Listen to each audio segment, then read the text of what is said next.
اعوذ باللہ من الشیطان الرجیم بسم اللہ الرحمن الرحیم ودو لو تدہن فیدہنون صدق اللہ مولانا العظیم۔ ناظرین گرامی، قرآن کریم نے اسلام دشمن طاقتوں کے بارے میں فیصلہ کن انداز میں رسول اللہ صلی اللہ علیہ وسلم سے خطاب کرتے ہوئے کہا، اے محمد صلی اللہ علیہ وسلم، یہ لوگ چاہتے ہیں کہ آپ اپنا سٹینس اور موقف کسی حد تک چھوڑ دیں، تو یہ بھی آپ کے ساتھ پھر نرمی کا رویہ رکھیں گے۔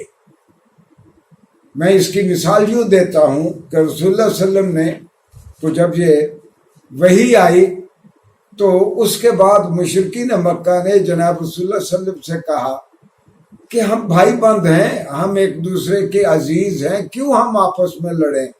ہم دونوں کسی کوئی ایسی مشترکہ لاحہ عمل طے کر لیں جس پہ دونوں گھر خوش ہو جائیں۔ تو انہوں نے مشرکین مکہ نے تجویز کیا کہ اے محمد صلی اللہ علیہ وسلم، ایک دن ہم آپ کے خدا کی پوجا کر لیا کریں، دوسرے دن آپ اور ہم سارے مل کے ہمارے بتوں کی پوجا کر لیا کریں۔ ناظرین گرامی، اسلام کے دشمنوں کی یہ حکمت عملی آج تک اسی طرح کارگر ہے اور کام کر رہی ہے۔ میں اس کی مثال یوں دوں گا کہ پچھلے دنوں میں بہت سارے مستشرقین نے اور اللہ کے دین کے دشمنوں نے یہ مشورہ دیا کہ قرآن ہمیں بہت اچھی کتاب ہے قرآن، بس ہماری ایک شکایت ہے کہ اس میں سے جہاد کی آیات نکال دیں۔ اگر آپ قرآن میں سے جہاد کی آیات نکال دیں تو پھر قرآن ہمیں بھی قابل قبول ہے۔ تو ناظرین گرامی، علامہ اقبال نے بڑا خوبصورت کہا کہ ستیزہ کار رہا ہے ازل سے تا امروز، شرار مصطفی سے شرار بولہبی۔ یہ چراغ مصطفی اور شرار بولہبی کی ہمیشہ سے لڑائی ہے اور یہ باقی رہنی ہے۔ اچھا، دور حاضر میں جس کو آج اسلاموفوبیا کہتے ہیں،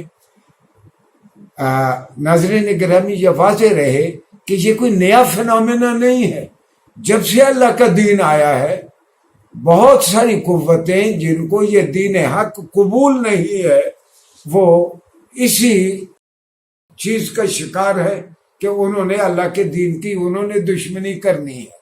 البتہ دور حاضر میں جسے آج ہم اسلاموفوبیا اور ہماری حکومتیں اسلاموفوبیا کہہ رہی ہیں، ہمارا آج موضوع وہ ہے، اور آج کے پروگرام میں مختصر لیکچر میں ہم اس کا تازہ ترین پس منظر، ماضی قریب کا پس منظر میں عرض کر دیتا ہوں کہ 1990 کی دہائی کے شروع میں جب رشیا ٹوٹ گیا، USSR ٹوٹ گیا اور کمیونزم کی موت واقع ہو گئی، تو مغرب کو اور یورپ کو اپنے لوکل ایجنڈے کے لیے ایک نیا دشمن درکار تھا۔ اپنے لوگوں کو متحد رکھنے کے لیے انہیں ایک نیا دشمن دنیا میں، ایک نیا دشمن امریکہ نے دکھانا تھا، یہ ہمارا دشمن ہے۔ اس میں یہودیوں نے بڑا بنیادی کردار ادا کیا۔ انہوں نے مغرب کو یقین دلا دیا کہ آئندہ سیوک ٹریڈیشنز کا، جمہوریت کا، سیکولر سوسائٹی کا اگر کوئی دشمن ہے تو وہ مسلمان ہے اور اسلام ہمارا دشمن ہے۔ اس کا آغاز ماضی قریب میں کس طرح ہوا کہ 1992 اکتوبر میں نیو یارکر، ایک جو مجلہ چھپتا ہے نیو یارک سے، نیو یارکر، اکتوبر کے شمارے میں ایک ٹائٹل سٹوری چھپی یہودی برنارڈ لیویس کی۔ برنارڈ لیویس ایک بہت بڑا سکالر، یہودی سکالر، 1916 میں پیدا ہوا، ابھی 2-4 سال پہلے وہ فوت ہوا، اور وہ وائٹ ہاؤس ہی میں رہا اور امریکہ کے صدور کے قریب رہا، ایریا اسٹڈی اسپیشلسٹ کہلاتا تھا، اور اس کی بہت مشہور کتابیں the crisis of Islam, what went wrong. لیکن اکتوبر 1992 میں اس کا آرٹیکل چھپا، the roots of Muslim raise.